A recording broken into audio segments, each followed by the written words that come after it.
What's up again there, guys? Brian here at 3TR, and we have a much more extensive episode of people's questions where I answer all the questions you guys have sent me over the past week. I gotta say, very, very diverse. One question in particular really stands out. But it's also nice to see that we are expanding our reach, so that's always a positive.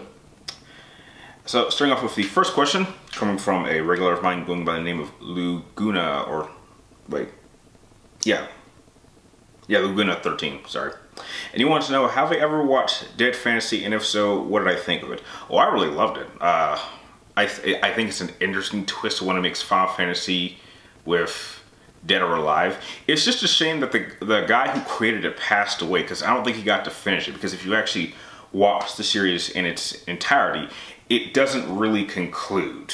So, you know, it's just a shame that after all these years, no one's tried to step up and finish the series, because I really would want to know what happened, because I thought it was just going to be all the Final Fantasy girls and the Dead or Alive girls, and they start throwing in the guys in there, and that just takes it to a whole nother level. But yeah, I really liked it, and I think recently someone actually tried to like create a much more updated version with better graphics or better visuals. Not sure how that's coming along, but yeah, I really liked it. The next question comes from the Paper Knight. You want to know, yo, Brian, do I like rapiers? And if so, who is my favorite user of one in a video game?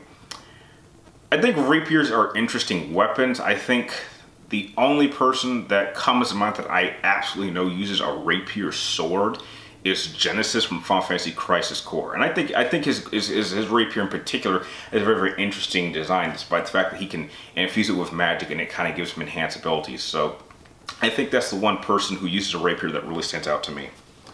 Next question comes from the All-Star Gamer Punk. He wants to know, seeing as how Devil May Cry 2, Dante, and Virgil have similar personalities, do you think that they used him as a template when creating Virgil? That is a very big possibility, because I actually don't have a problem with the way Dante is portrayed in Devil May Cry 2. Yes, it's true he's not as flamboyant as his younger versions are, but I think that's the point. I kind of figured that as he got older, he got more mature. And Virgil's not flamboyant at all. He's someone who's kind of serious. He can have a little bit of a cocky side, but he gets right straight to business and moves on. Which is why it's a little bit confusing to me that Devil May Cry 5 takes place after 2 somehow. I mean, there are several people that have told me and kind of confirmed it. I mean, I don't want to believe it, but it looks like I have to accept that. But I really hope we don't see too much of a flamboyant Dante. I would like to kind of stay a little bit serious, and that may happen. But if they did use him as a template to create Virgil, sorry, there's a helicopter above me. I literally live right across the street from an airport, if you can believe that. But yeah, if they did use him as a template to create Virgil, that would make a lot of sense to me, because they're twins, so you know, I guess you could pass some personality similarities between the two. Next question comes from Cassius Boxley, and you want to know, have I ever played Dantes Inferno and The Legend of Kay? And if so, what were my thoughts on them? I'm not familiar with The Legend of Kay, but I am very familiar with Dantes Inferno, which is kind of hard to see. Really love this game. Some people think it's a God of War ripoff. I certainly don't think that. I think it has enough diversity to have it stand on its own.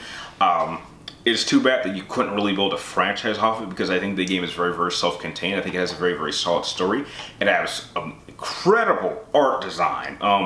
Some of the craziest design of characters and enemies, especially one specific boss in particular, if you know what I'm talking about. And I also have the Blu-ray movie, and I really like that movie too, because it's kind of done in the style of something like Dead Space. So, and in fact, in Dead Space, the second film, this game actually has a cameo in that movie, which I really liked. But yeah, in terms of Dantes Inferno, I really like the game. This guy is absolutely a character that, if possible, I would have loved to have used him in a versus series matchup. I think I have 1 or 2 characters I think would be a good matchup in terms of doing like a crossover matchup. The next question comes from Santi Starpino. You want to know, which is the most boring movie I've ever seen? That's actually a really tough one. I can't think of too many movies I think are just boring to the point where I fall asleep. It's either like it's a great film, it's an average film, it's an okay film, or it's a shitty film, or I hate this type of film, but boring is hard. It's a little bit too great for me, so I can't really think of any movies that like definitively bore the hell out of me. Because if they were boring, then I probably wouldn't watch that movie enough times to the point where I would remember what it is. Next question comes from Daniel Villegas. I think that's how you say your name. I apologize if it's wrong. And you want to know, have I ever considered putting Goku in one of my verses? No. I wouldn't know who to put him up against. Goku is just, he's like Superman. He's like way overpowered. Who the hell would I put him up against? I mean, what do you do with a guy who can go into Ultra Instinct? It has the potential to completely wipe out a solar system in a second. I mean, how do you handle that? Who do you put him up against? Next question comes from Allure Cerner. You want to know, what are my thoughts on the 2 Jurassic World movies with the 2 hybrid Infernodomus Rex and the Indominus, like, the raptor thing. Honestly, I thought that the first Jurassic World was okay.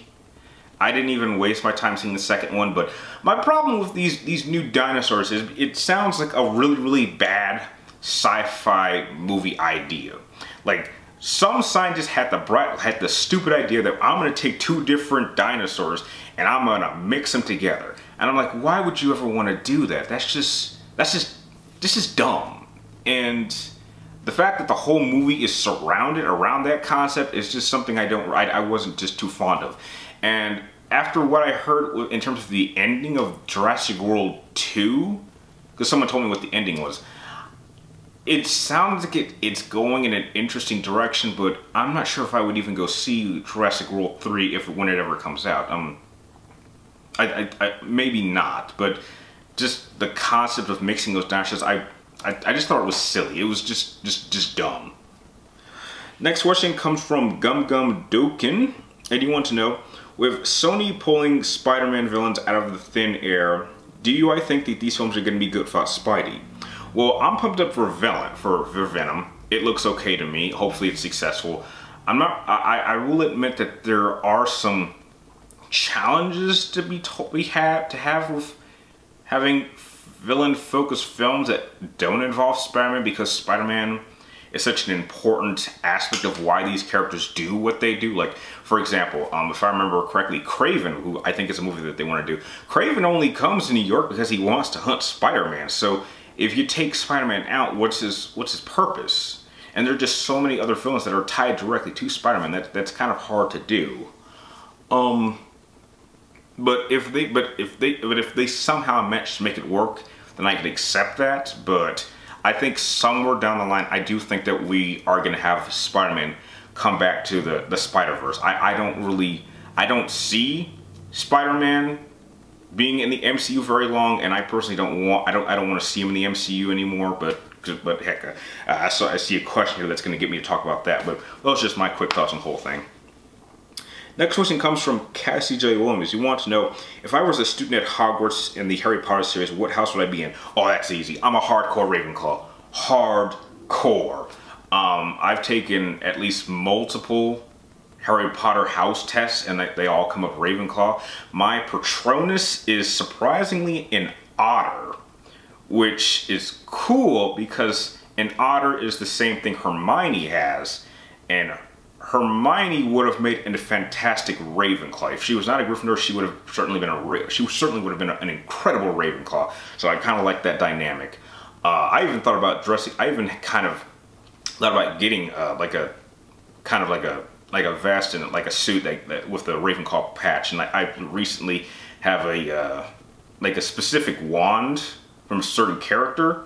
So I thought about maybe going to a convention one day and like dressing up as like a Ravenclaw student. I thought about doing that. But yeah, in terms of which house I would be in, absolutely Ravenclaw, no question. Next question comes from Silver Lionheart 2099, and you wanted to know, for the season 3 finale of Sephiroth vs. Dante, how would the battle have played out if I had put Devil May Cry 4, Devil May Cry 2 Dante? I'm gonna jump right to Devil May Cry 2 Dante. If that matchup had Devil May Cry 2 Dante, that would have been a very, very different matchup. And I think, I'm confident, I'm sitting at like 75%, 25%. Devil May Cry 2 Dante would have taken the win. I think that he has enough experience to contend with everything that Sephiroth is throwing at him.